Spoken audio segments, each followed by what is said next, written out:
I think comparatively to most people, my childhood was pretty easy. I had Christian influences, so I heard about Jesus, heard about God, went to Sunday school occasionally.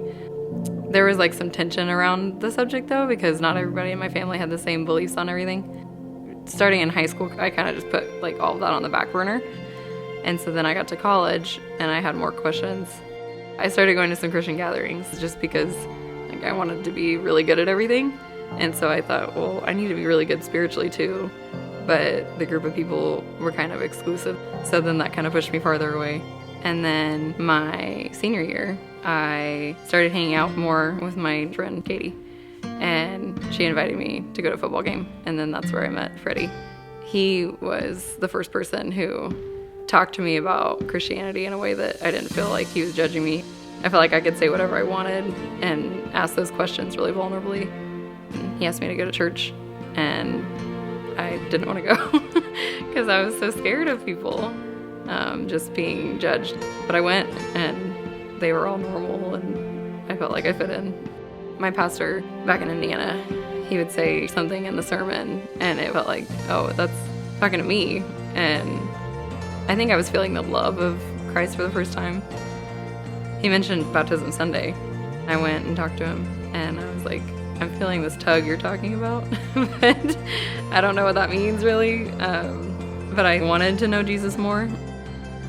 I didn't think it would be as big of a deal, but then I got up there, and I was professing my faith for the first time publicly like that, and I finally understood why baptism was such a big deal, and I ended up crying a lot, happy tears.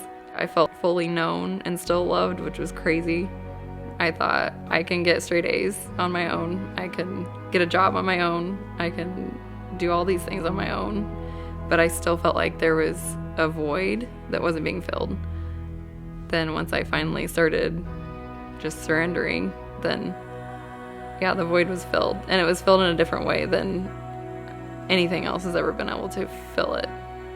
God kept knocking for years, and I'd open the door a little and shut it, and open the door a little and shut it. And then this last year, I feel like he just was like, all right, we're keeping it open.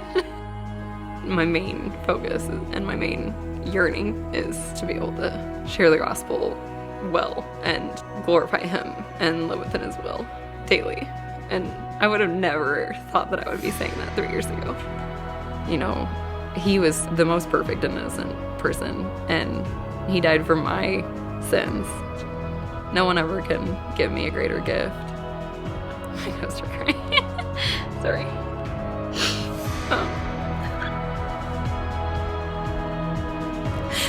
Okay. He knows every flaw, and